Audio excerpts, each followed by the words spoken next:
সে কোন বন্ধু বলো বড় বিশ্বস্ত,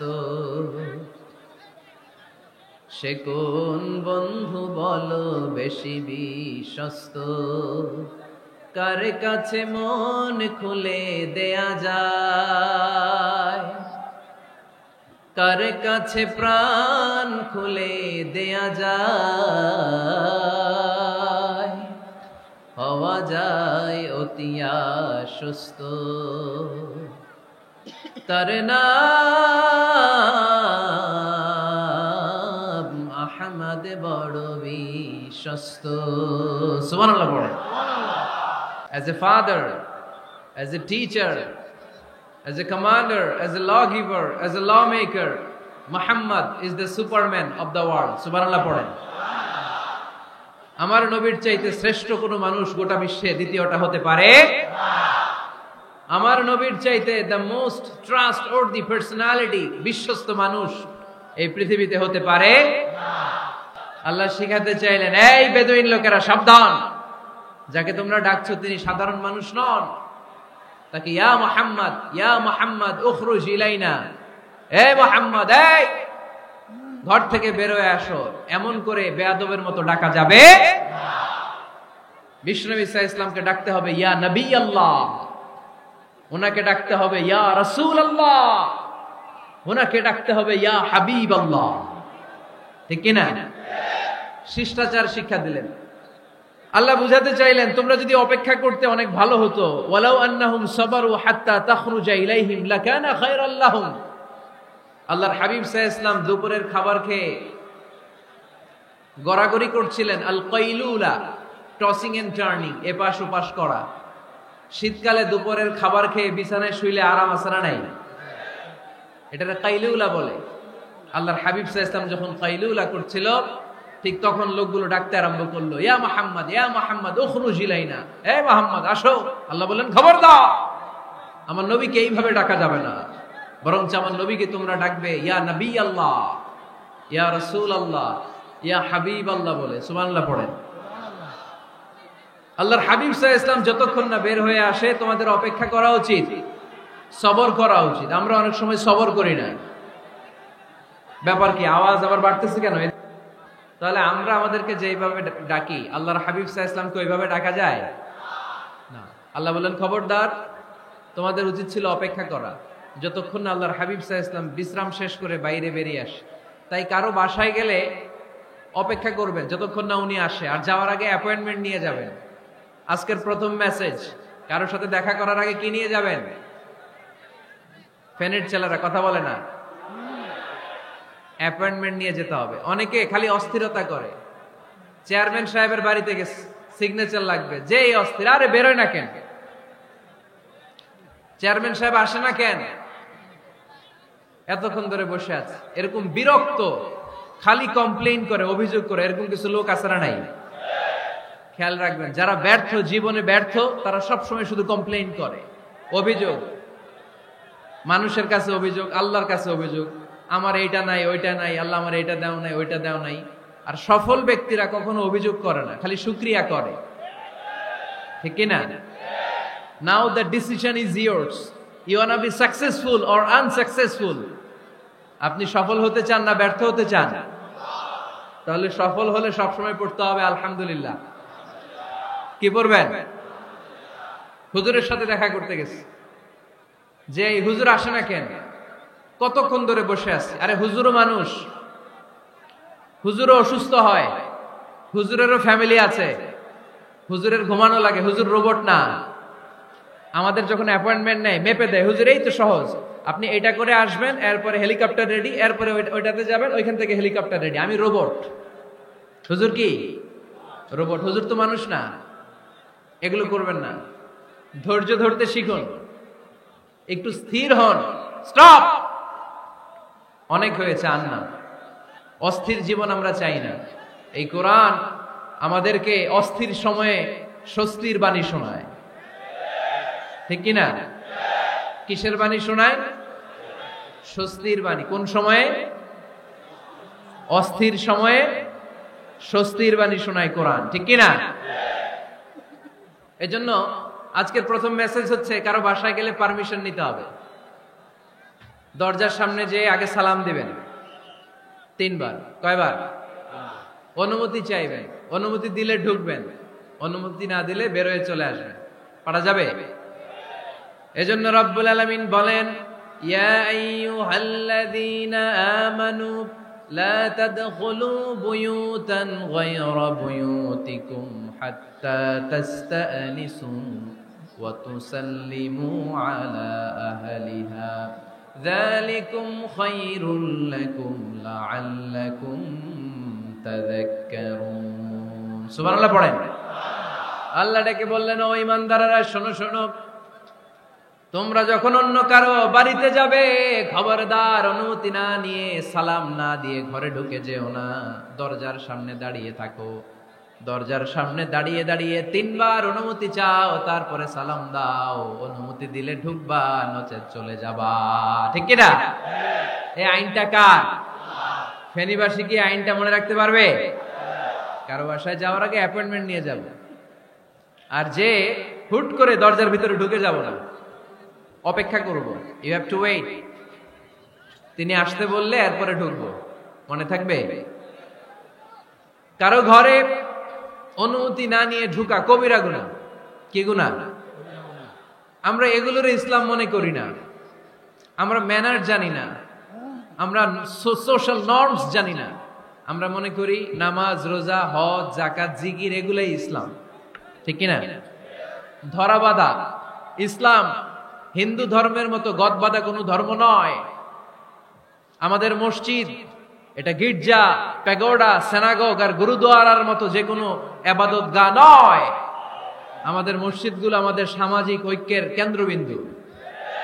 আমাদের ইসলাম হচ্ছে আমাদের জীবন চালানোর মেথোডোলজি। কেমন করে এই লাইফটা সুন্দর হবে, স্মুথ হবে, তার সব নির্দেশনা কোরআনের ভেতরে আছে না নাই? এজন্য বিষ্ণু বললেন, খবরদার কারো ঘরে যাওয়ার আগে সালাম দাও, পাশাপাশি অনুমতি চাও। এক সাহাবী দাঁড়িয়ে বললেন, ইয়া রাসূলুল্লাহ, ইয়া হাবিবাল্লাহ, আমার ঘরে আমরা কেবল 2 জন থাকি, 2টা ঘর। এক ঘরে থাকে আমার আম্মা, আরেক ঘরে থাকে আমি। আফাস্তাদিনু আলা উম্মি, আমি কি আমার মায়ের ঘরে ঢোকার আগে অনুমতি নেওয়া লাগবে নাকি? নবী হে, 2টা রুম আমার ঘরে, এক রুমে আমি, আরেক রুমে আমার মা। আফাস্তাদিনু আলা উম্মি, আমার মায়ের ঘরে যাওয়ার আগে অনুমতি নেওয়া লাগবে?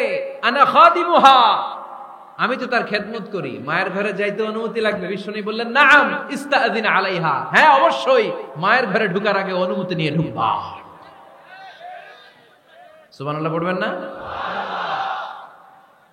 সাহাবী বললেন, ইয়া রাসূলুল্লাহ, তিনি তো আমার মা, অনুমতি লাগবে কেন? বিশ্বনবী বললেন, আতুহিব্বু আন তারাহা উরিয়ানাতান, ও সাহাবী, তুমি কি তোমার মাকে উলঙ্গ দেখতে পছন্দ করো নাকি? সাহাবী বললেন, না, কশিন কালেও নয়, আমি কখনো আমার মারে উলঙ্গ অবস্থায় দেখতে পছন্দ করব না। বিশ্বনবী বললেন, তাহলে অবশ্যই অনুমতি নিয়ে ঢুকবা। যদি মারে উলঙ্গ দেখতে মনে না চায় তাহলে ঢুকবা, কারণ ঘরের ভিতরে কে কখন কোন পরিস্থিতিতে থাকে তার কোনো হিসাব আছে? এজন্য সালাম দিবেন, নক করবেন, অনুমতি চাইবেন, তখন নিজেকে নিজে ভিতরে যারা আছে, মহিলা হোক পুরুষ হোক, সামলে নিবে, বুঝিয়ে নিবে, তারপরে আপনাকে ঢুকার ব্যবস্থা করে দিবে। ঠিক কিনা? তাহলে মায়ের ঘরে ঢুকতে হলে যদি অনুমতি লাগে, তাহলে বোনের ঘরে ঢোকার আগে অনুমতির দরকার আছে না নাই? আমার পাশের ঘর হচ্ছে আমার ভাইয়ের ঘর, ভাইয়ের ঘরে ঢোকার আগে অনুমতির দরকার আছে না নাই? কাজিন, চাচাতো বোন, খালাতো বোন, চাচাতো ভাই, খালাতো ভাই, পাশের ঘরের ভাবি, পাশের বাড়ির মানুষ, এদের ঘরে ঢোকার আগে অনুমতির প্রয়োজন আছে না নাই? খবরদার, খবরদার, এটা কবিরা গুনাহ। This is my first message to the people of Feni tonight. আজ রাতে ফেনীবাসীদের কাছে আমার প্রথম মেসেজ হচ্ছে, কারো ঘরে যাওয়ার আগে অ্যাপয়েন্টমেন্ট নিয়ে যাব। কখন তার সাথে দেখা করব, আগে অ্যাপয়েন্টমেন্ট নিয়ে যাব, তারপরে যে দরজার বাইরে দাঁড়িয়ে পারমিশন চাইবো, মানে অনুমতি নিব, তারপরে সালাম দিব, এরপরে ঘরে ঢুকবো। পারা যাবে? ইনশাআল্লাহ পড়তে পারবেন নামাজ করে? আজকে আলোচনার বিষয় হচ্ছে সূরাতুল হুজুরাত। সূরার নাম কি? হুজুরাত। এটা মাদানী সূরা। কি সূরা? এটা কোরআনের 49 নম্বর সূরা। কত নম্বর সূরা? এই সূরায় মোট আয়াত আছে 18টি। কয়টি? এবার আমি প্রশ্ন করব, উত্তর দেন। এই সূরায় মোট আয়াত সংখ্যা কয়টি? 18টি। এটি কোরআনের কততম সূরা? 49তম সূরা। আর সূরাটা মাক্কি সূরা। কি সূরা? মাদানী সূরা। এই সূরাটাকে বলা হয় সামাজিক রীতিনীতির সূরা। সোশ্যাল নর্মস শেখানো হয়েছে এই সূরায়। কেমন করে সমাজের শান্তি শৃঙ্খলার ভারসাম্য অক্ষুণ্ণ থাকবে সে ব্যাপারে এই সূরাতে আল্লাহ তাআলা কিছু দিক নির্দেশনা দিয়েছেন। আমাদের সমাজের ভারসাম্য ঠিক নাই, শান্তি নাই, সুশৃঙ্খলা নাই, শুধু মারামারি, জিঘাংসা, কিলাকিলি, হিংসা, বিদ্বেষ, বিশৃঙ্খলা। এই হিংসা, বিদ্বেষ, বিশৃঙ্খলা, মারামারির বিপরীতে সমাজের সাম্য, ভ্রাতৃত্ব, ভালোবাসা, সুশৃঙ্খলা আর ভারসাম্য কিভাবে অক্ষুণ্ণ রাখা যায় সেজন্য আল্লাহ তাআলা এই সূরার ভেতরে 10টা গাইডলাইন দিয়েছেন। কয়টা? সবাই বলতে হবে, কয়টা? 10টা। প্রথম গাইডলাইন হচ্ছে আল্লাহ তাআলা বলছেন, খবরদার যারা বিশ্বাসী বলে নিজেদেরকে দাবি করো, আল্লাহ আল্লাহর রাসূলের নিয়মের বা আইনের উপর দিয়ে টপকে যেও না। আল্লাহ আল্লাহর রাসূল যেটা বলেছে এটাই ফাইনাল, ঠিক কি না? রব্বুল আলামিন বলেন, ইয়া আইয়ুহাল্লাযীনা আমানু লা তুকদ্দিমু বাইনা ইয়াদাইল্লাহি ওয়া রাসূলিহি ওয়াত্তাকুল্লাহ ইন্নাল্লাহা সামিউন আলীম। পড়েন সুবহানাল্লাহ। আল্লাহ বললেন, যারা বিশ্বাসী বলে দাবি করো, খবরদার আল্লাহর দেয়া বিধান আর আমার নবীর দেয়া বিধান, এই বিধানগুলাই ফাইনাল। এই ফাইনাল কথার পরে মুমিনের কোনো কথা থাকতে পারে? আল্লাহ যেটা বলেছে, আল্লাহ রাসূল যেটা বলেছে সেটাই ফাইনাল। আওয়াজ করে বলতে হবে, সেটা কি? এটা ফাইনাল। এরপর আর নতুন কোনো কথা নাই। যখনই বলা হবে আল্লাহ বলেছে, রাসূল বলেছে, আমরা বলবো আমান্না, সামি'না ওয়া আতা'না, আমরা শুনলাম, মানলাম, বিশ্বাস করলাম। আমাদের পক্ষ থেকে আর দ্বিতীয় কোনো কথা নাই, ঠিক কি না? এজন্য আল্লাহ বললেন, খবরদার আমি আর আমার রাসূল যেটা দিয়েছি সেটাই ফাইনাল। অতিরিক্ত বুঝতে যেও না, ওভার স্মার্ট সাজতে যেও না। আমি আল্লাহর দেয়া, নবীর দেয়া বিধানের সামনে অ্যাডভান্স হতে যেও না, কারণ আমি আল্লাহ আর আমার রাসূল যেই নিয়ম দিয়েছি সেটাই ফাইনাল, সেটাতেই বরকত। কোন মুমিন বান্দাবান্দীদের কাছে যখন আল্লাহ আর আল্লাহর রাসূলের কথা বলা হয় তাদের কাছে এটাই ফাইনাল, ঠিক কি না? ওমা কানা লিমুমিনিন ওয়ালা মুমিনাতিন ইযা খাদাল্লাহু ওয়া রাসূলুহু আমরান আইয়াকুনা লাহুমুল খিয়ারাতু মিন আমরিহিম। মুমিন নরনারীর কাছে যখন বলা হবে এটা আল্লাহর কথা, আল্লাহর রাসূলের কথা, এটাই ফাইনাল। এরপরে মুমিনের আর নতুন কোন চয়েস থাকতে পারে না। আল্লাহ বলেছে 5 ওয়াক্ত সালাত জামাতের সাথে আদায় করো, এটাই ফাইনাল, ঠিক কি না? আল্লাহ বলেছেন চুরি করলে চোরের হাত কেটে দাও। বিশ্বনবী জীবদ্দশায় চোরের হাত কেটে দেখিয়ে দিয়েছেন, চুরি করলে হাত কেটে দাও, এটাই ফাইনাল, ঠিক কি না? আল্লাহ নিয়ম জারি করেছেন, ও নারীরা পর্দা করে ঘর থেকে বের হও, এর উপরে কোনো কথা নাই, জোরে বলেন ঠিক কি না? আল্লাহ আইন করে দিয়েছেন রমাদানের 29 দিন কিংবা 30 দিন রোজা রাখবা, এটাই ফাইনাল, এরপরে কোনো কথা নাই, জোরে বলেন ঠিক কি না? যারা সম্পদশালী হয়েছে বছরান্তে 2.5% যাকাত দিবা, বিধানটা কার? এটাই ফাইনাল, এরপরে কোনো কথা আছে? তার মানে আল্লাহ আল্লাহ রাসূল যেটা দিয়েছে এটাই ফাইনাল, এটাই সর্বোৎকৃষ্ট। এর চেয়ে উৎকৃষ্ট আর ভালো হতে পারে না, এটাই শ্রেষ্ঠ। এক সাহাবী বলল, আসুমুদ্দাহার, আমি সারা বছর রোজা রাখবো, রোজা ভাঙবো না। আরেক সাহাবী বলল, আতাজিলুন নিসা, আমি আমার বউয়ের কাছে যাব না, আজীবন বৈরাগ্য জীবন যাপন করব। আরেক সাহাবী বলল, উসল্লি লাইলা কুল্লাহ, সারা রাত তাহাজ্জুদ পড়বো, ঘুমাবো না। এই কথা শুনে বিশ্বনবী রেগে গেলেন। বিশ্বনবী বললেন, কে কে বলেছে এই কথা যে সারা বছর রোজা রাখবে, সারা রাত তাহাজ্জুদ পড়বে, স্ত্রীর কাছে যাবে না? ইন্নী আখশাকুম লিল্লাহি ওয়া আতকাকুম লাহু, নিশ্চয় আমি তোমাদের চাইতে আল্লাহকে বেশি ভয় করি। আমি বিশ্বনবী সবচেয়ে বড় মুত্তাকি, আমি বিশ্বনবী সবচেয়ে বড় বুজুর্গ, আমি বিশ্বনবী সবচেয়ে বড় আল্লাহওয়ালা। তো আমি এত বড় আল্লাহওয়ালা হয়ে আমি 11 জন স্ত্রী রেখেছি, আমি এত বড় আল্লাহওয়ালা হয়ে রাতে তাহাজ্জুদও পড়ি, আবার কিছু অংশ ঘুমাই। আমি এত বড় আল্লাহওয়ালা হয়ে বছরে কিছু সময় রোজা রাখি, মাঝে মাঝে রাখি না।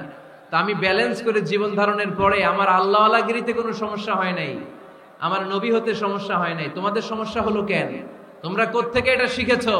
আমি বিশ্বনবী যেটা শিখিয়েছি এটাই ফাইনাল, এর চেয়ে শ্রেষ্ঠ কোনো কাজ আর হতে পারে না। চিল্লায় বলেন ঠিক কিনা? ফজরের আওয়াজ করে বলেন বিধানটা কার? আপনি যদি বলেন আমি একটু বাড়াইয়া পড়ব, 3 রাকাত পড়ব, সওয়াব বেশি হবে না? কারণ আপনি অ্যাডভান্স হয়েছেন। লা তুকদ্দিমু বাইনা ইয়াদাইল্লাহি ওয়া রাসূলিহি, খবরদার আল্লাহ আল্লাহ রাসূলের উপর অ্যাডভান্স হয়ো না। রমাদানের রোজা 30টা, আপনি যদি বলেন 35টা রাখবেন, ফেনের ভাইয়েরা রমজানের পরে আরো 5টা যদি একাধারে রাখেন, রমজান মনে করে আল্লাহ কবুল করবে? কবুল করবে? তার মানে আল্লাহ আল্লাহ রাসূল যেটা বলেছে এটাই ফাইনাল, এর চেয়ে বেশি কিছু আর ইবাদত করা যাবে, এর চেয়ে শ্রেষ্ঠ ইবাদত হতে পারে না। বিষ্ণু ইসা ইসলাম বললেন সারা রাত তাহাজ্জুদ পড়লে এটা শ্রেষ্ঠ ইবাদত নয়, বরং রাতের কিছু অংশ ঘুমাবা, কিছু অংশ তাহাজ্জুদ পড়বা। আইয়ামুল বীজের রোজা রাখবা, সোম আর বৃহস্পতিবার রোজা রাখবা, আরাফার রোজা রাখবা, আশুরার রোজা রাখবা, শাওয়ালের 6 রোজা রাখবা। এর চেয়েও বেশি রাখতে চাইলে একদিন রোজা রাখবা, আরেকদিন রাখবা না, একদিন রাখবা, আরেকদিন রাখবা না। এর চেয়ে ভালো রোজার হতে পারে? হতে পারে? আল্লাহর হাবিব সাল্লাল্লাহু আলাইহি ওয়াসাল্লাম বললেন সেই শ্রেষ্ঠ যে স্ত্রীদের সাথেও মেলামেশা করে আবার ইবাদতও করে। ইসলামের মধ্যে ভারসাম্য আছে না নাই? তাহলে বোঝা গেল আল্লাহর হাবিব সাল্লাল্লাহু আলাইহি ওয়াসাল্লাম আল্লাহর সবচেয়ে কাছের, তিনি সবচেয়ে বড় মুত্তাকি।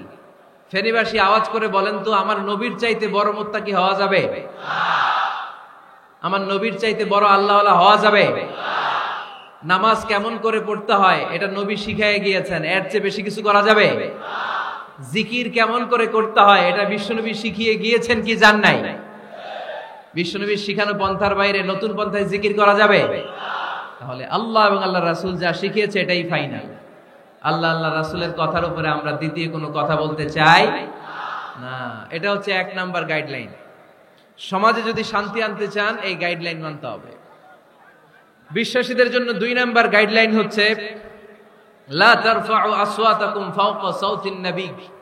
খবরদার ওহে বিশ্বাসীরা, নবীর কণ্ঠের চাইতে যেন তোমাদের কণ্ঠ উঁচু হয়ে না যায়। আপনারা কথা শুনতেছেন? মনোযোগ আছে না গেছে?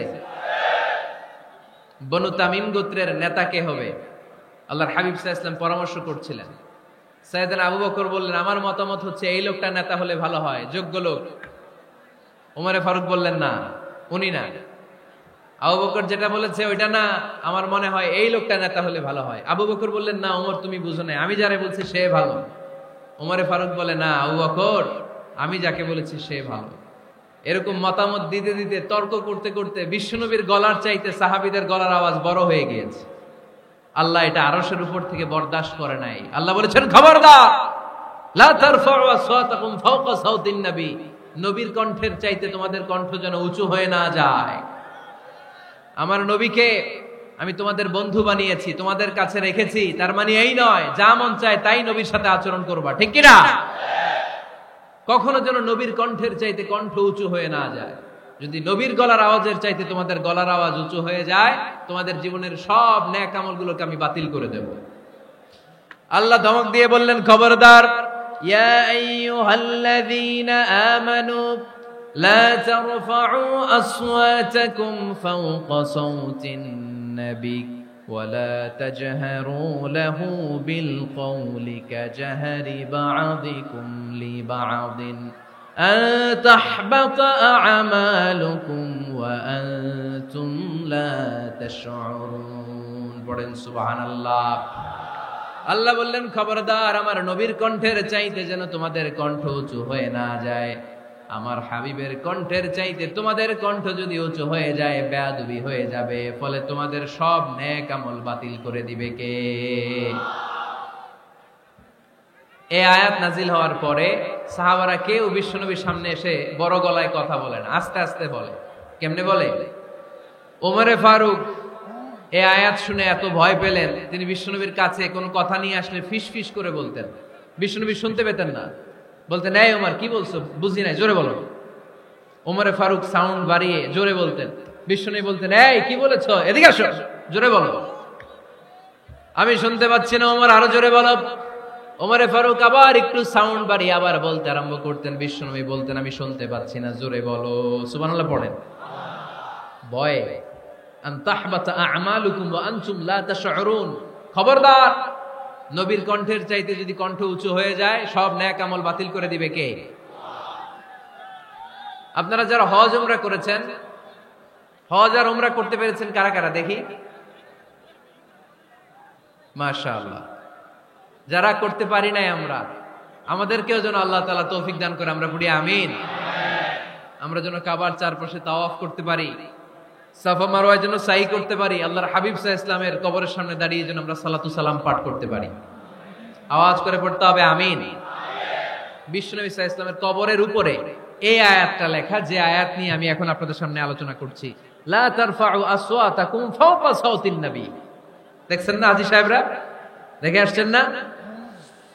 আপনি যখন মসজিদে নববীতে নামাজ পড়বেন, আল্লাহর হাবিব সাল্লাল্লাহু আলাইহি ওয়াসাল্লামের কবর জিয়ারতের জন্য যখন রওনা হবেন, সর্বপ্রথম বাম দিকে পড়বে রাউদাতুম মিন রিয়াদিল জান্নাহ। এই জায়গাটা হলো দুনিয়ার বুকে জান্নাতের বাগান সমূহ থেকে একটা বাগান। আপনি হাঁটতে থাকবেন, হাঁটতে হাঁটতে রাউদাতুম মিন রিয়াদিল জান্নাহ পার হওয়ার পরে বাম দিকে পড়বে বিশ্বনবীর কবর। বিশ্বনবীর কবরের সামনে দাঁড়িয়ে কোনো উম্মত সহ্য করতে পারে নাকি? ধৈর্য ধারণ করতে পারে নাকি? আজীবন যেই নবীর কথা শুনলাম, আজীবন যেই নবীর হাদিস চর্চা করলাম, আজীবন যেই নবীর ভালোবাসা হৃদয়ের মধ্যে ধারণ করলাম, ওই নবী নাকি এই জায়গায় শোয়া, ওই নবী নাকি এখানে শুয়ে আছে, এটা কল্পনা করলে কোন উম্মত ধৈর্য ধারণ করতে পারে?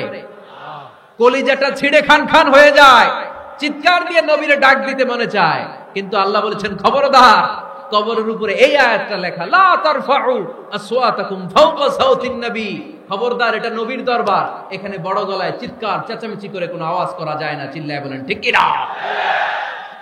এজন্য আল্লাহ বললেন, লা তারফাউ আসওয়াতাকুম ফাওকা সাওতিন নবী, খবরদার, নবীর কণ্ঠের চাইতে যেন কণ্ঠ উঁচু হয়ে না যায়।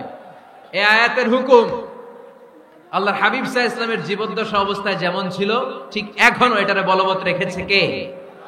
তাই ওইখানে আল্লাহর হাবিব সাল্লাল্লাহু আলাইহি ওয়াসাল্লামের কবরের সামনে বুক ফেটে কান্না আসে, আমার নবী, আমার পেয়ারা নবী এখানে, পেয়ারা রাসূল শুয়ে আছে, এটা জেনেও আমি চিৎকার দিতে পারি না, আমি হই হুল্লোড় করতে পারি না, আমি লাফাতে পারি না, আমি শুধু চোখের পানি ছেড়ে আমার নবীরে সালাম পাঠাতে পারি। ঠিক কি না? এই আয়াতের হুকুম শুধু নবীর ক্ষেত্রেই প্রযোজ্য নয়, আব্বা আম্মার ক্ষেত্রেও প্রযোজ্য। আব্বা আম্মার সামনে দাঁড়িয়ে বড় গলায় কথা বলা যাবে? উস্তাদ আল আসাতিজা যারা আমাদেরকে শিখিয়েছেন, তাদের সামনে বড় গলায় কথা বলা যাবে না। আধ্যাত্মিক গুরু, ইসলামী আন্দোলনের নেতা, ধর্মীয় নেতা, ওনাদের সামনেও চোখ রাঙিয়ে কথা বলা যাবে না। চিল্লায় বলেন ঠিক কি না? লা তারফাউ আসওয়াতাকুম ফাওকা সাওতিন নবী। আদব নাই সমাজে, আদব নাই, এজন্য এত মহা সমস্যা। তাহলে প্রথম মেসেজ হচ্ছে আল্লাহ আল্লাহর হাবিব যা বলেছেন ওইটাই ফাইনাল, ওইটার উপরে কোনো কথা আছে?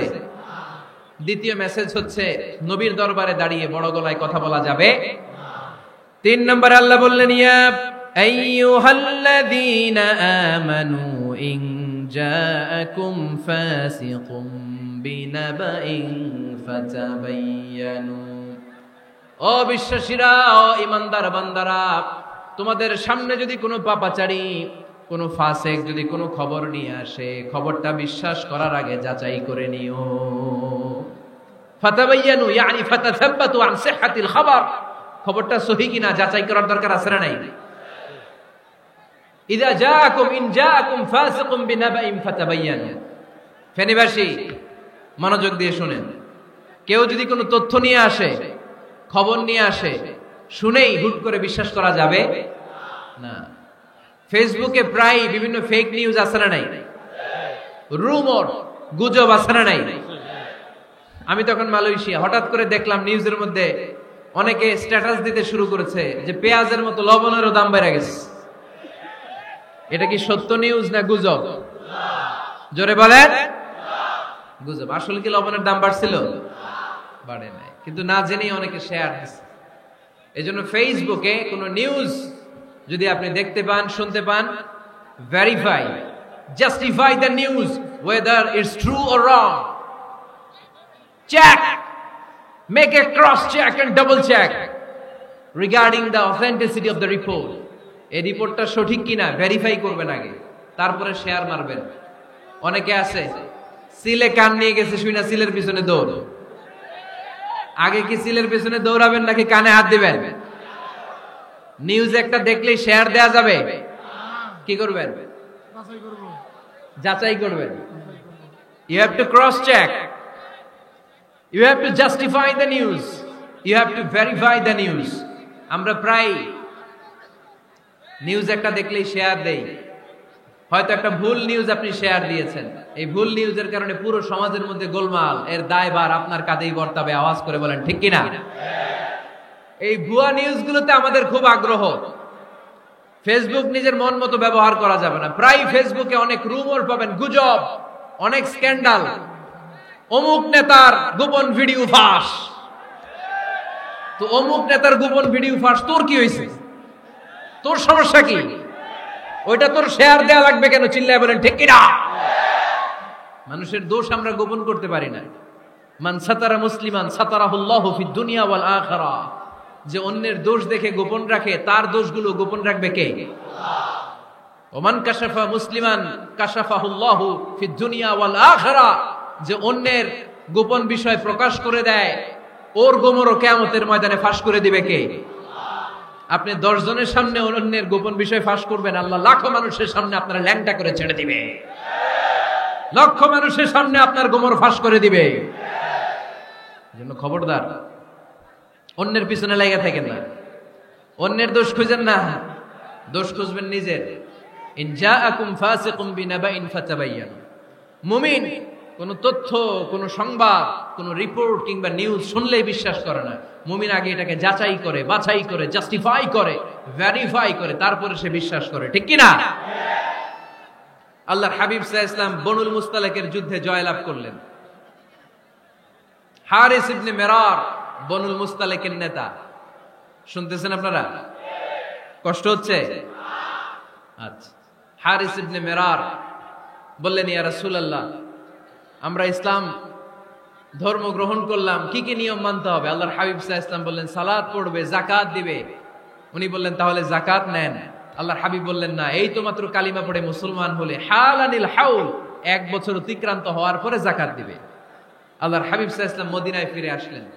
1 বছর পর আল ওয়ালিদ ইবনে উকবা রাদিয়াল্লাহু তাআলা আনহুকে পাঠালেন, যাও বনুল মুস্তালিকের 1 বছর পূর্ণ হয়েছে, যাকাতের সম্পদ নিয়ে আস। এইদিকে হারিস ইবনে মিরার যাকাতের সম্পদ নিয়ে, সৈন্যবাহিনী নিয়ে, নবীর দূত আসবে যাকাত কালেকশনের জন্য, ওনার জন্য মেহমানদারিতে কোনো ঘাটতি না হয়, ওয়েল রিসিপশন দেওয়ার জন্য এলাকা থেকে বের হয়ে মরুভূমির সামনে দলবল নিয়ে দাঁড়িয়ে। ওয়ালিদ ইবনে উকবা যখন যাকাতের সম্পদ কালেক্ট করার জন্য বনুল মুস্তালিকের ওদিকে যেতে শুরু করেছে, এলাকায় ঢোকার আগেই দেখে বনুল মুস্তালিকের লোকেরা ঘোড়সাওয়ার বাহিনী দাঁড়ায় আছে। এই দৃশ্য দেখে ওয়ালিদ ইবনে উকবা মনে করেছে বনুল মুস্তালিক মনে হয় তাকে হত্যা করার জন্য দাঁড়িয়ে রয়েছে। আসলে কি হত্যার জন্য দাঁড়ায় আছে? কি জন্য দাঁড়ায় আছে? ওয়েলকামিং রিসিপশন দেওয়ার জন্য। উনি ভয় পেয়ে অ্যাবাউট টার্ন, তথ্য যাচাই না করে মনে করছে আমারে মারবে ধরবে, about turn, return back to Medina. মদিনায় চলে গেলেন, যে বলে, ইয়া রাসূলুল্লাহ, বনুল মুস্তালিক যাকাত দেওয়া তো দূরের কথা, এগুলো তো সব কাফের হয়ে গেছে। ইয়া রাসূলুল্লাহ, ওরা তো মনে হয় কাফের হয়ে গিয়েছে, যাকাত প্রদান করা তো দূরের কথা, মারার জন্য সৈন্যবাহিনী নিয়ে অ্যাটাক করেছে। বিশ্বনবী রেগে গেলেন। খালিদ বিন ওয়ালিদের নেতৃত্বে 1000 সৈন্যবাহিনী পাঠিয়ে বললেন, যাও বনুল মুস্তালিক অ্যাটাক করো, বনুল মুস্তালিকে অভিযান চালাও। আল্লাহ বললেন, নবী অভিযান পরে চালান। ইন জাআকুম ফাসিকুম বিনাবাইন ফাতাবায়ানু। সুবহানাল্লাহ পড়েন। নবী হে, অভিযান পরে চালান। তথ্য যে নিয়ে আসছে ওয়ালিদ, এটা সত্য কিনা আগে যাচাই করেন। সে যে তথ্য আপনাকে সরবরাহ করেছে, এই তথ্য সঠিক নয়, সে ভুয়া তথ্য দিয়েছে, সে ভুল বুঝেছে, এখানে মিস আন্ডারস্ট্যান্ডিং হয়েছে। আপনি 1000 সৈন্যবাহিনী পাঠাবেন না। আপনার 1000 সৈন্যবাহিনী যে যদি বনুল মুস্তালিককে অ্যাটাক করে, তাহলে এই অ্যাটাকে কোনো ক্ষয়ক্ষতি হলে সবটার দায়ভার আপনার কাঁধেই বর্তাবে। চিল্লায় বলেন ঠিক কিনা? আমার নবীকে শিখানোর মাধ্যমে আল্লাহ তাআলা আমাদেরকে শিখালেন নিউজ একটা শুনলে বিশ্বাস করা যাবে না, আগে যাচাই বাছাই করার দরকার আছে না নাই? আচ্ছা, আপনার বন্ধু এসে বললো, আরে দোস্ত তুমি এইখানে, ভাবিরে তো দেখলাম বাজারে আরেক লোকের সাথে ঘুরতেছে। আপনি রেগে মেগে আগুন, অফিস থেকে বাসায় যাই বউরে কিল, আইজমায়ের কেটা থেকে বিচ্ছেদের দিকে, ডিভোর্সের দিকেও যেতে পারে, এরকম আছে না নাই? এরকম অনেক বুড়ি বুড়ি কেস আমাদের কাছে আছে। নিউজ যাচাই না করে, গুজব আর রুমর যাচাই না করে সিদ্ধান্ত নিয়েছে, পরে মাথার মধ্যে চাপড়ায়, নিজের কপালে নিজে চাপড়ায়, এরকম আছে না নাই? তাহলে আল্লাহ তাআলার দেয়া 3 নাম্বার গাইডলাইন হচ্ছে, কোন তথ্য শুনেই বিশ্বাস করা যাবে না, আগে যাচাই করতে হবে। আওয়াজ করে বলেন, আগে কি করতে হবে? যাচাই করতে হবে। যাচাই বাছাই ছাড়া আজ থেকে ফেসবুকে আমরা আর কোন নিউজ শেয়ার দিব? দিবেন? মনে থাকবে? আরে এগুলাই তো জরুরি ওয়াজ। কবরের ওয়াজ তো অনেক শুনছি, জান্নাত জাহান্নামের ভয় আর জান্নাতের নাজ নিয়ামত তো অনেক শুনেছি। সমাজটারে শান্তিপূর্ণ ভারসাম্যপূর্ণ করার দরকার আছে না নাই? খবর শুনে আমরা বিশ্বাস করি, যাচাই না করে আমরা বলে বেড়াই না। যাচাই না করে, নিশ্চিত না হয়ে আজ থেকে কোন নিউজ আমরা ফেসবুকে শেয়ার দিব না। 4 নম্বরে আল্লাহ বললেন,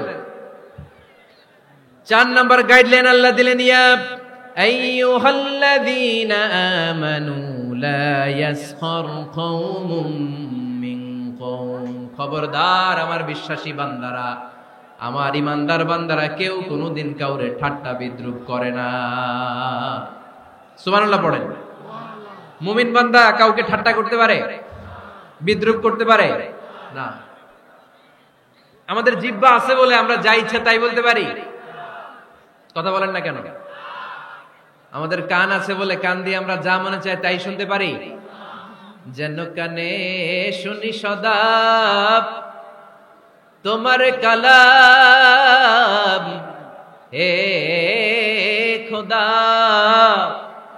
চোখে যেন দেখি শুধু কোরআনের আয়াত। শোনো আমার মুনাজাত, শোনো শোনো ইয়া ইলাহি আমার মুনাজাত, শোনো আমার মুনাজাত। সবাই আওয়াজ করে পড়েন আমিন। লা ইয়াসখার কওমুন মিন কওম। মুমিন বান্দা কখনো অন্য কাউকে ঠাট্টা করবে না। আমার কোনো ভাই মনে কষ্ট পায়, এরকম কোন ঠাট্টা বিদ্রুপ খোঁচা মেরে পোক মেরে কথা বলা যাবে না। এটা তার চেহারা নিয়ে না, তার পেশা নিয়ে না, তার বংশ নিয়ে না, তার পরিবার নিয়ে না। তার বাবা চুরি করেছে, আমি কি বলতে পারবো তুই চোরের ঘরের চোর?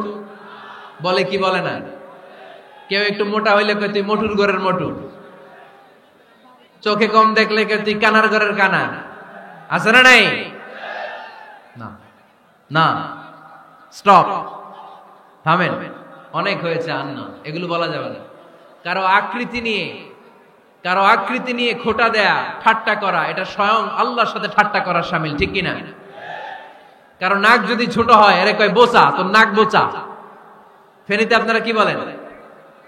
হ্যাঁ, তো এই যে যার নাক বোচা হয়েছে, ও কি নিজে বানাইছে? যার নাক খাড়া, এটা বানাইছে কে? যে কালো, বানাইছে কে? সাদা শুভ্র, বানাইছে কে? তার মানে কারো আকৃতি নিয়ে যদি আপনি ঠাট্টা করেন, স্বয়ং আল্লাহর সাথে ঠাট্টা করলেন। কারণ কেউ কারো চেহারা বানানোর দায়িত্ব পায় নাই। মাতৃগর্ভে থাকতেই আমাদের চেহারার আকৃতিগুলো দান করেছে কে?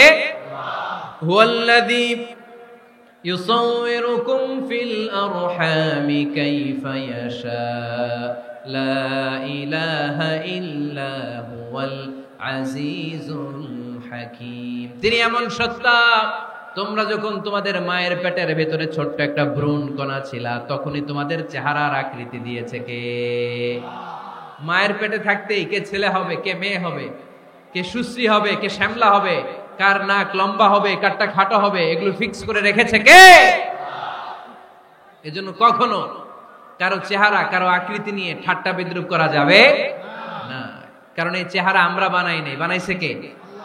প্রত্যেককে যদি আল্লাহ তাআলা প্রত্যেকের নিজের চেহারা ডিজাইন দেওয়ার সুযোগ দিত, তাহলে আমরা আমাদের চেহারা কি এরকম বানাইতাম?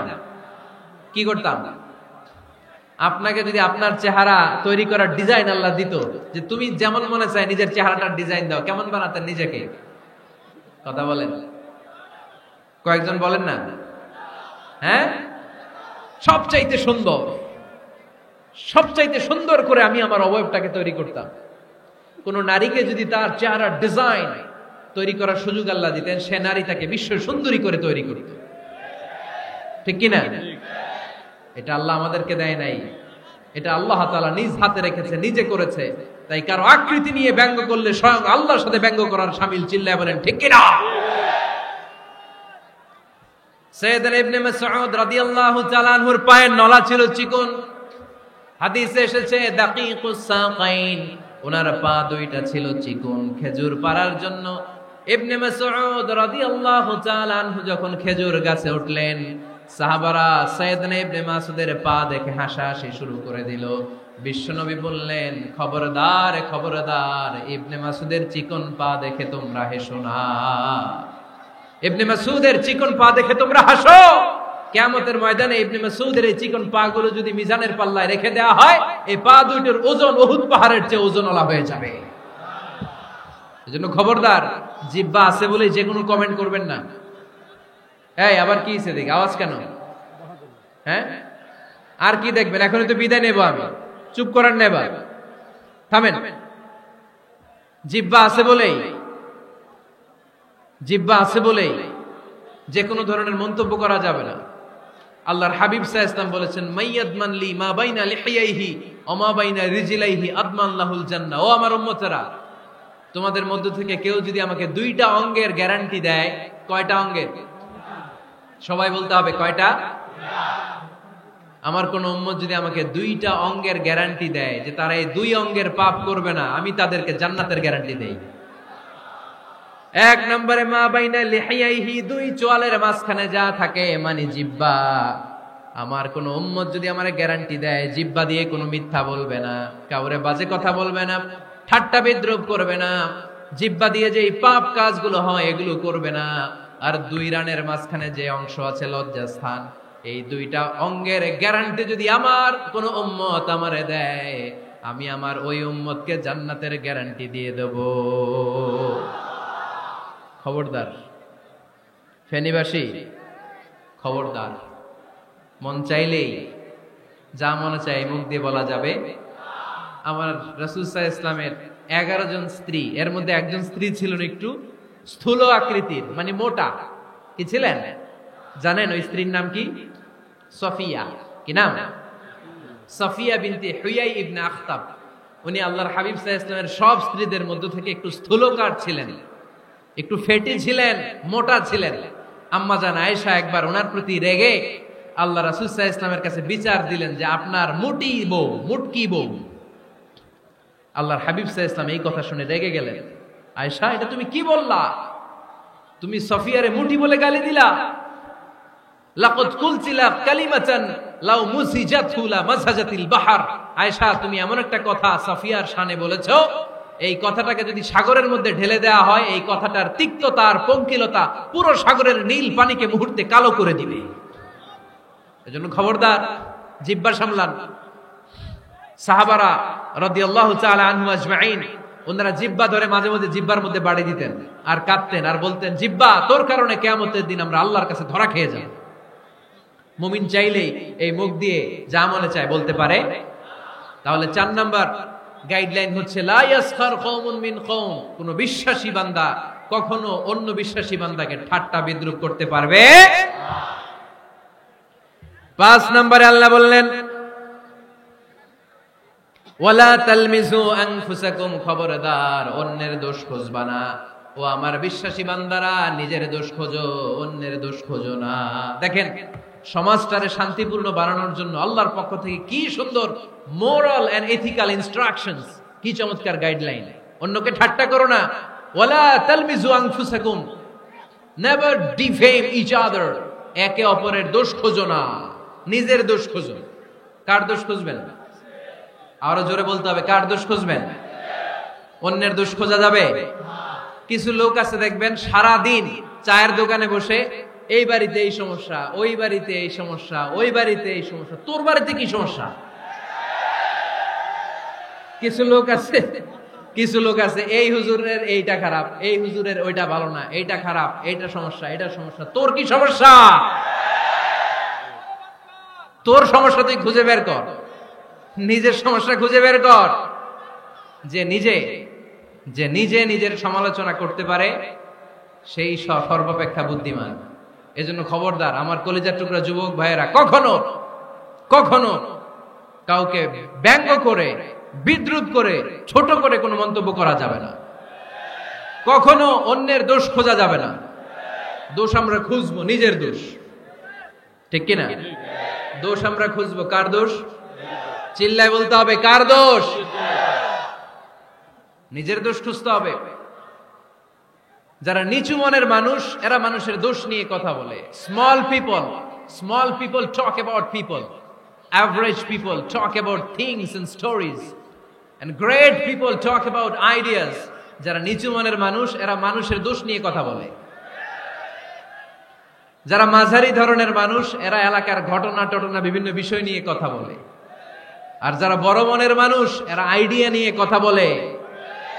তারা তাদের আইডিয়াকে কাজে লাগিয়ে সমাজটারে পাল্টে দিতে চায়।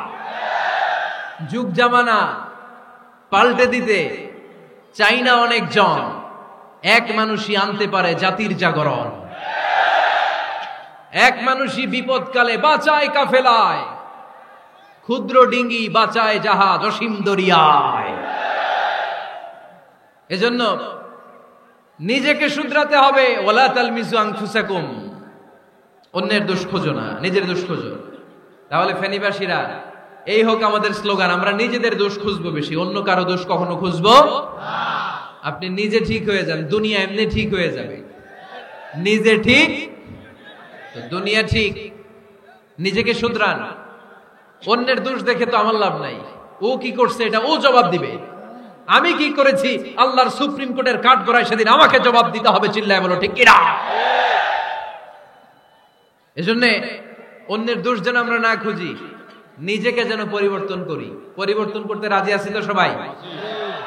পরিবর্তনের অগ্রনায়ক হতে রাজি আছি তো সবাই? সিদ্ধান্ত নিতে হবে, শক্ত সিদ্ধান্ত। দাঁড়াতে হবে, সৈনিকের মতো দাঁড়াতে হবে, ঠিক কিনা? আধারে ভয় পেও না, আলো আছে আড়ালে, অন্ধকার পালিয়ে যাবে তুমি উঠে দাঁড়ালে। নিজেকে দাঁড়াতে হবে, নিজের সাথে নিজের শক্ত বোঝাপড়া করতে হবে। অন্যের দোষ খোঁজার সময় আমাদের নাই। চিল্লায় বলো ঠিক কিনা?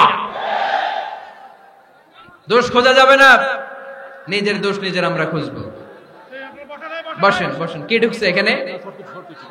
হ্যাঁ, কারেন্টের শক করছে। সাপ, সাপও ওয়াজ শুনতে আসে।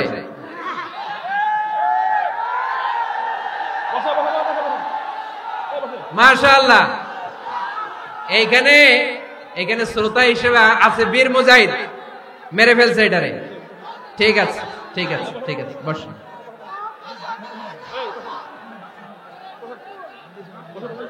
এখনো কথা বাকি, বসেন। একটা আওয়াজ হবে না, একটা আওয়াজ হবে না। আবার আওয়াজ হয় এখানে। তাহলে ফেনীর ভাইয়েরা, অন্যের দোষ খুঁজবো না, নিজের দোষ খোঁজা যাবে? যাবে যাবে? ক্লান্ত হয়ে গেছেন? কষ্ট হচ্ছে? তারপরে 7 নম্বরে আল্লাহ বললেন, ওয়ালা তানাবাজু বিল আলকাব, ওয়ালা তানাবাজু বিল আলকাব। এই ছেলেরা, আমি এখনই উঠে যাব, বিদায় নিচ্ছি, বসো। বসেন ভাই, বসেন। এগুলো অনেক জরুরি কথা, মনোযোগ দিয়ে শুনেন। ওয়ালা তানাবাজু বিল আলকাব, মানুষকে মন্দ নামে ডেকো না। অনেকের নাম চেঞ্জ করে ডাকি, আসরা নাই না? আমার কলিজার টুকরা ফেনীর ভাইয়েরা, আজ থেকে কখনো কারো নাম চেঞ্জ করে আমরা ডাকবো না। যে নামে তাকে ডাকলে সে খুশি, আমরা ওই নামে ডাকবো, পারবো তো? কারণ প্রত্যেকের নামটা প্রত্যেকের কাছে বড্ড দামি, প্রত্যেকের নামটা প্রত্যেকের কাছে বড্ড প্রিয়। আপনার নাম কি? লিটন ভাই, মাউল হক লিটন ভাই। আপনার কাছে মনে হইতে পারে, আরে লিটন একটা নাম হইলো, এ তো কত আছে আমাদের এলাকায়। না, এলাকায় অনেক আছে ঠিক, কিন্তু লিটন ভাইয়ের কাছে লিটন নামটা খুব আদরের, যত্নের, ঠিক কিনা? আমার নাম কি? আমার নাম মিজান। আরে মিজান একটা নাম হইলো নাকি? কত নাম আছে মিজান, এলাকার সিপাই পয়রা আছে। এটা ঠিক, অনেক নাম আছে মিজান নামে, কিন্তু যেহেতু এটা আমার নাম, আমার কাছে এই নামটা বড় দরদের, বড় যত্নের, বড় আদরের। কারণ এই নামটা আমার পরিচয় বহন করে। ভাইয়ের নাম কি? স্বপন। স্বপন ভাই এলাকায় অনেক আছে না? সিম্পল একটা নাম, কিন্তু না, স্বপন মিয়াজি ভাইয়ের কাছে এটা সিম্পল না। এই নামটা ওনার কাছে বড় যত্নের। মানুষ তার নাম খুব পছন্দ করে নিজের নামের, কারণ দেখবেন কাগজ আর কলম পাইলে সবাই নিজের নাম লেখে, খালি নিজের নামের সিগনেচার দেয়, আসরা নাই। এরপরে দেখবেন যে কক্সবাজারে গেলে সাগরের তীরে বালু পাইলেই বালুর মধ্যে নিজের নাম লেখে, আবার ওই নামের পাশ দিয়ে লাভও আঁকে, আসরা নাই। আমি অনেক দেখেছি, সাগর পারে গেলেই মানুষের মন উথাল পাতাল করে, তো সাগরের বালিতে নিজের নামটা বড় করে লেখে, চারদিক দিয়ে লাভ, মানে এই নামটারে আমি লাভ করি।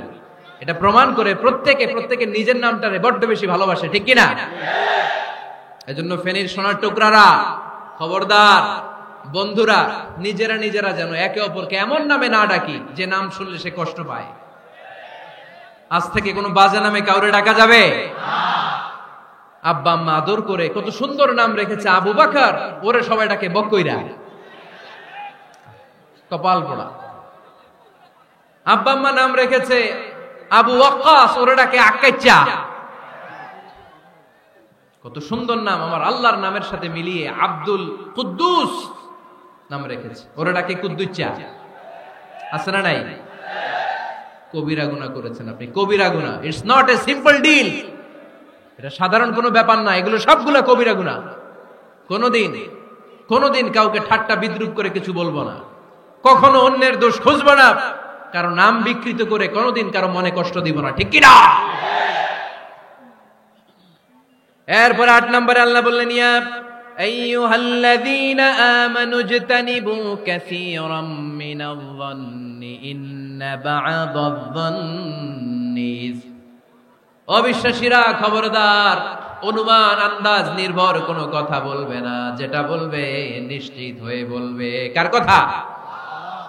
অনুমান নির্ভর কোনো কথা, আন্দাজ নির্ভর কোনো কথা কোনো মুমিন বলতে পারে? আমার কথা বোঝা যায়? হ্যাঁ ফেনীবাসী, কথা বোঝা যায়? ফেনী না হেনি? হ্যাঁ, আর বাড়ি হেনি, আইসাই রেনি রেনি। আপনারা কি ডাকেন, ফেনী না হেনি? ফেনী। মাশাআল্লাহ মাশাআল্লাহ, খুব সচেতন ফেনীবাসী। দেখছেন আপনাদের জেলা নিয়ে কিছু বললে খারাপ লাগে না? লাগে। তো নোয়াখালী করে গালি দিয়েন না, চিটাঙ্গারে গালি দিয়েন না, কুমিল্লাবাসীদেরকে গালি দিয়েন না। আমার 64 জেলায় সুজলা সুফলা শস্য শ্যামলা, ঠিক কিনা? 64 জেলা নিয়ে আমার এই বাংলাদেশ। প্রত্যেক জেলায় আমাদের সৌন্দর্য আছে না নাই? এক এক জেলার ভাষার সাথে আরেক জেলার ভাষার কোনো মিল। সিলেটে ছিল আমার গতকাল মাহফিল, তা আমি জিজ্ঞেস করছি, ভাই সাহেব খিতা খররা, আপনারা বালা শুননি? তো মহা খুশি, কারণ ওদের ভাষায় কথা বলেছি, ওরা ওদের ভাষাটারে বড্ড ভালোবাসে। আমরা প্রত্যেকে আমাদের প্রত্যেকের জেলাটারে বড্ড পছন্দ করি, ঠিক কিনা? ইজতানিবু কাসীরাম মিনায-যন্ন, আন্দাজ অনুমান নির্ভর কথা মুমিন কখনো বলতে পারে না। এজন্য আল্লাহর হাবিব বললেন, ইয়াকুম ওয়ায-যন্ন ফাইন্নায-যন্না কাযাবুল হাদিস। খবরদার, তোমাদের উচিত আন্দাজ অনুমান নির্ভর কথা থেকে বেঁচে থাকা, কেননা অনুমান করে কথা বললে পাপ হয়। অনুমান করে কথা বললে কি হয়? আজকে থেকে আমার ফেনীর সোনার টুকরারা, অনুমান করে আন্দাজে কোনো কথা বলবো আমরা? বলবো না। ধারণা করে কিছু বলবো না, আর ধারণা করলেও ভালো ধারণা করব। কি ধারণা? রাস্তা দুইটা, একটা পজিটিভ আর একটা নেগেটিভ। মুমিন পজিটিভ ধারণা করে, মুমিন কখনো নেগেটিভ ধারণা করে না। তাহলে কোন দিকে যাব, পজিটিভ না নেগেটিভ? আওয়াজ করে, পজিটিভ না নেগেটিভ? যারা মুনাফিক এরা ইয়াত্তাবিউনা ইল্লা যান ওয়া ইন্না যান্না লা ইউগনি মিনাল হাক্কি শাইআ। যারা মুনাফিক এরা আন্দাজ অনুমান নির্ভর মানুষের ব্যাপারে কথা বলে, আর আন্দাজ অনুমান কখনো সত্যের বিকল্প হতে পারে না। আন্দাজ অনুমান কখনো সত্যের বিকল্প হতে পারে? এজন্য দৃষ্টিভঙ্গি বদলান, জীবনকে বদলায় দিবে কে? আমরা কখনো কোনো নেগেটিভ কথা বলবো না, অলওয়েজ পজিটিভ। অলওয়েজ কি? এই যে আমার হাতে কি দেখা যায়? পানির বোতল, তাই না? এখানে অর্ধেক পানি ভরা আছে। কাউকে যদি প্রশ্ন করি, ভাই কি দেখতে পাচ্ছেন, একদল বলবে এখানে অর্ধেক বোতল খালি দেখা যায়। উত্তরটা সঠিক, আসলে বোতলের অর্ধেক খালি। আবার এদিকে আরেকজনকে বললাম, ভাই এখানে কি দেখা যায়, বলবে হুজুর বোতলের অর্ধেক পানি ভরা। এটাও সঠিক উত্তর। প্রথমটা ছিল নেগেটিভ উত্তর, দ্বিতীয়টা পজিটিভ উত্তর, ঠিক কিনা? যারা সবসময় নেগেটিভ চিন্তা করে এরা খালি জায়গাটা দেখছে যে পানি নাই, আর যারা সবসময় পজিটিভ চিন্তা করে এরা পানি যে ভর্তি অর্ধেক ওইটা দেখছে। আমরা নেগেটিভের দিকে যাব না, মুসলমান থাকবে সব সময় always positive, come back positive, not go back negative. চিল্লায় বলতে হবে, ঠিক কিনা? কখনো আন্দাজ অনুমান নির্ভর আমরা কিছু বলবো না। 9 নাম্বার, একেবারে শেষের দিকে চলে আসছে। 9 নাম্বার আল্লাহ বললেন, খবরদার, ওয়ালা তাজাসসু, গোয়েন্দাগিরি করো না। গোয়েন্দাগিরি করা হারাম। গভর্নমেন্ট যে গোয়েন্দা বিভাগ রেখেছে এটা না, এটা দেশের আইন শৃঙ্খলা বজায় রাখার জন্য এটা জরুরি। আল্লাহর হাবিব সাল্লাল্লাহু আলাইহি ওয়াসাল্লামেরও নিজস্ব গোয়েন্দা ছিল, কিন্তু আমরা যে নিজেরা গোয়েন্দাগিরি করি এটারে হারাম ঘোষণা করেছে কে? অনেকে আছে দেখবেন জানলা একটা খোলা থাকলে উকি মারে। আলহামদুলিল্লাহ ফেনীতে এগুলা নাই।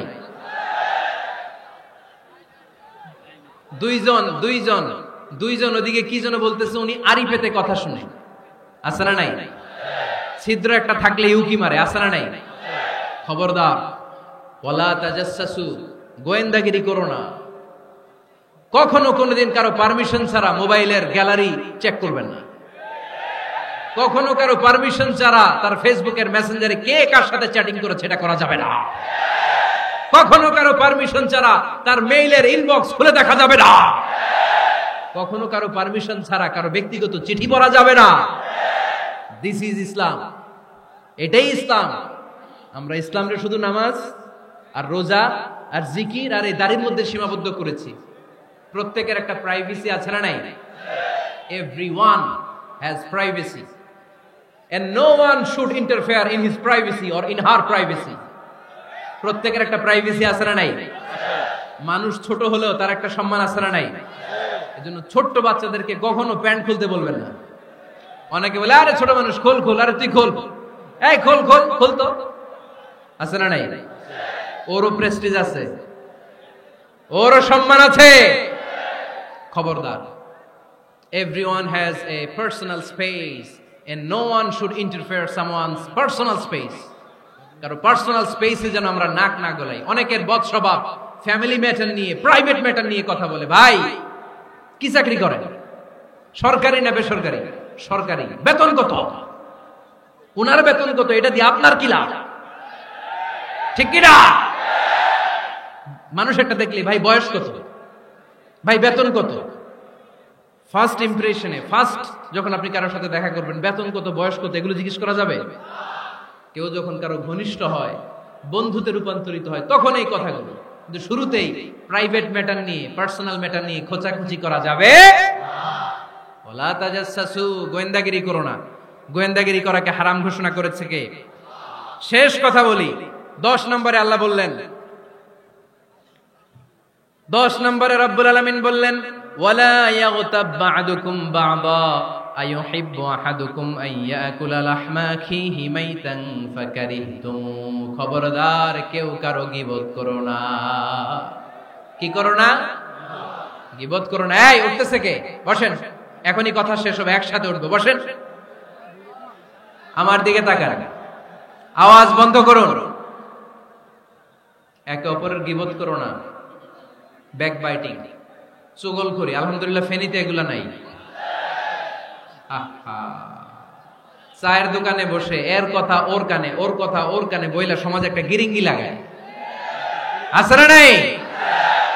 আল্লাহর হাবিব বললেন, আতাদরুনা মাল গীবা, গীবত কারে বলে জানো নাকি? সাহাবীরা বললেন, আল্লাহু ওয়া রাসূলুহু আ'লামু, আল্লাহ আল্লাহর রাসূল ভালো জানেন। বিশ্বনবী বললেন, যিকরুকা আখাকা বিমা ইয়াকরাহু, তোমার কোন ভাইয়ের অনুপস্থিতিতে তার ব্যাপারে এমন কোন কথা বলা যেই কথা শুনলে সে মনে কষ্ট পাবে। গীবত কারে বলে বুঝছেন? আপনার ভাইয়ের অনুপস্থিতিতে আপনার ভাইয়ের ব্যাপারে এমন কোন কথা বললেন যেটা শুনলে সে মনে কষ্ট পাবে। এক সাহাবী বললেন, আফারাইতা ইন কানা ফি আখি মা আকুল, নবী আমি আমার ভাইয়ের ব্যাপারে যেটা বলছি এটা যদি সত্যিই হয়, তার মধ্যে যদি আসলেই এই সমস্যা থাকে, তাইলে আল্লাহর হাবিব বললেন, আরে তাইলেই তো গীবত।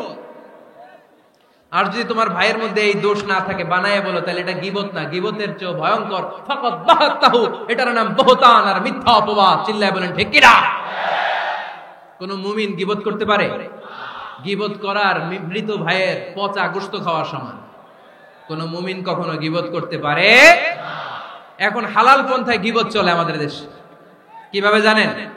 কথা শুরু করে এইভাবে, কথা বললে তো গীবত হয়ে যায়, বললে তো গীবত হয়ে যায়, তারপরেও বলি একটু, আছে না নাই?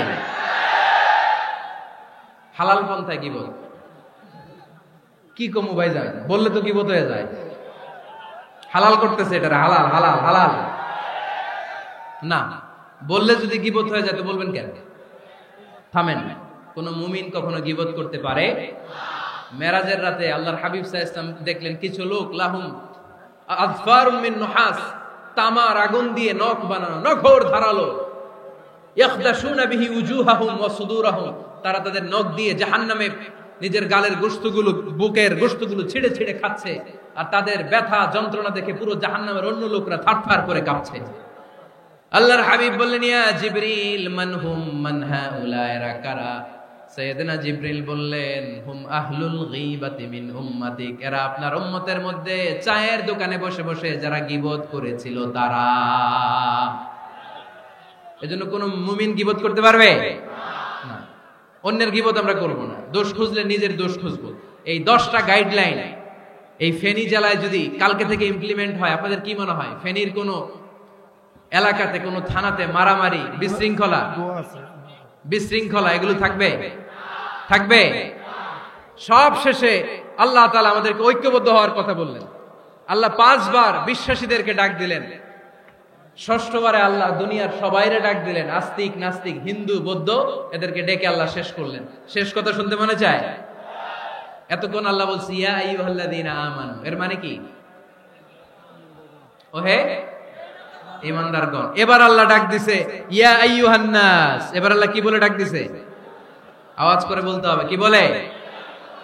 এবার আল্লাহ বললেন, ইয়া আইয়ুহান নাস ইন্না খালাকনাকুম মিন যাকারিন ওয়া উনসা ওয়া জাআলনাকুম শুউবান ওয়া ক্বাবাইলা লিতাআরাফু ইন্না আকরামাকুম ইনদাল্লাহি আতকাকুম। পড়েন সুবহানাল্লাহ।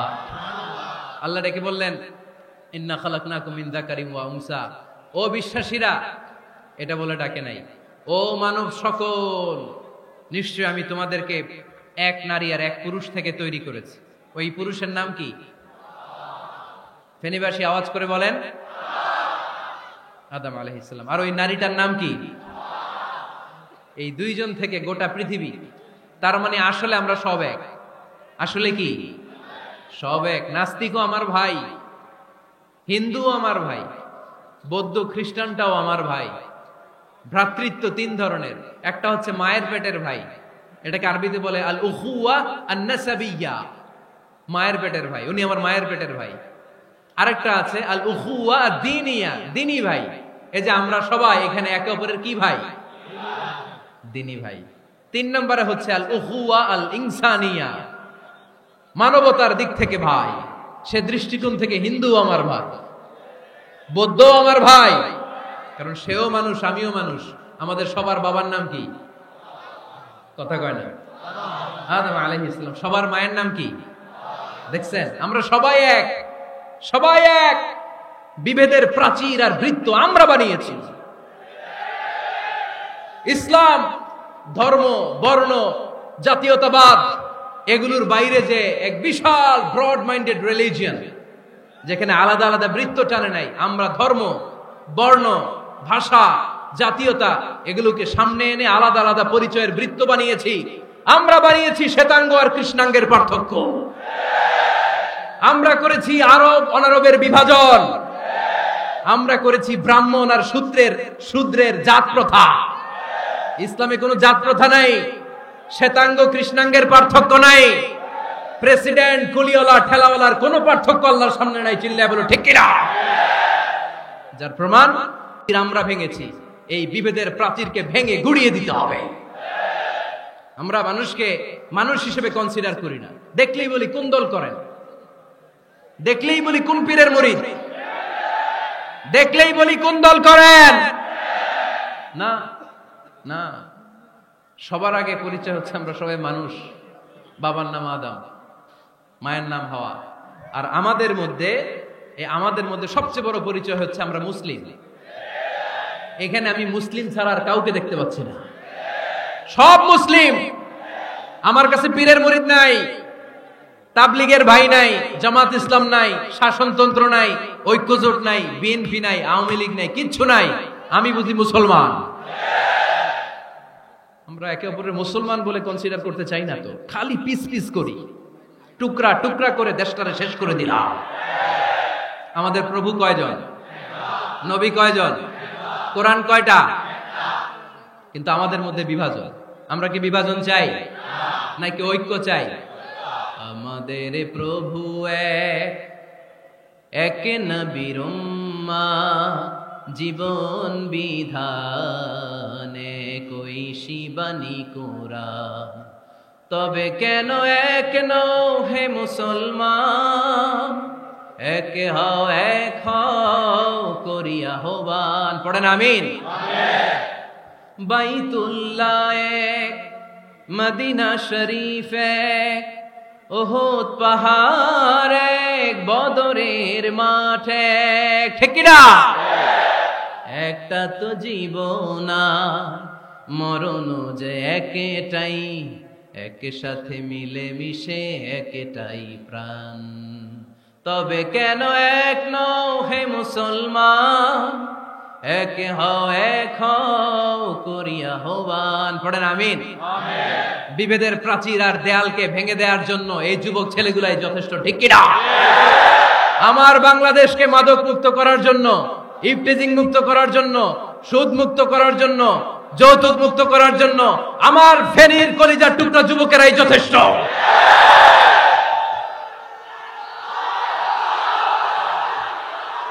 অনেক নারী আছে পিছনে, হাজার হাজার নারী, একজন হিন্দু মুসলমান অনেক নারী আছে, হাজার হাজার পিছনে, পুরো ফেরি জেলা সবাই আছে।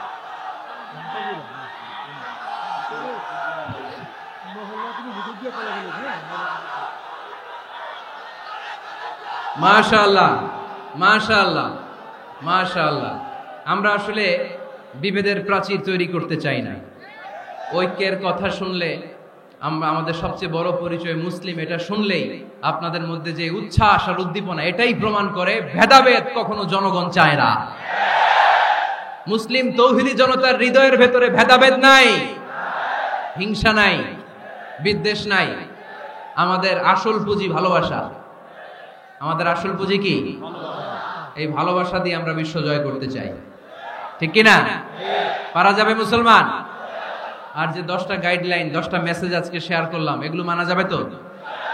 অনেক বোনেরা এসেছে, আমার বোনেরা, আমি তো দেখতে পাচ্ছি একেবারে ওই রাস্তা পর্যন্ত, এইদিকে অনেক পেছন পর্যন্ত, এইদিকে অনেক ভাইরা। বিশাল জনসমুদ্রের আজকের এই আয়োজন। স্কুল মাঠ পুরোটাতে মহিলারা বসেছে। নারীদের জন্য একটাই কথা, 5 ওয়াক্ত সালাত জামাতের সাথে পড়বেন, রমাদানের রোজা রাখবেন, নিজের লজ্জাস্থানের হেফাজত করবেন, স্বামীর আনুগত্য করবেন। এই 4টা কাজ কোনো নারী করলে ওই নারীর জন্য 8টা জান্নাতের দরজা খুলে দিবে কে? আমাদের বোনগুলোকে আল্লাহ তুমি কবুল করো। আমার কলিজার টুকরা ফেনীর যুবক ছেলেদেরকে আল্লাহ তুমি সাইয়েদনা উমরে ফারুকের মতো কবুল করো, সাইয়েদনা হামজার